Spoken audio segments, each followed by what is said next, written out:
Hey guys, I'm going to show you how to share X posts to Instagram story. So first, launch the X app on your phone. Now find the post or tweet that you want to share to Instagram story. This can be your own post or someone else's public post.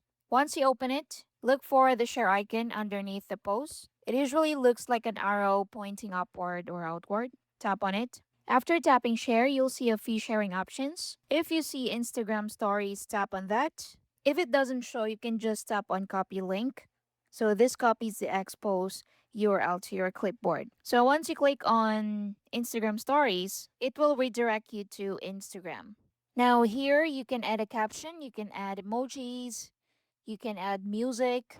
And once everything looks good, tap on your story at the bottom. And that's it. You've successfully shared an expose to your Instagram story. So open your Instagram story and let's see. So as you can see, we have now shared an expose to our Instagram story. And that's it. Thank you for watching. I'll see you in the next one.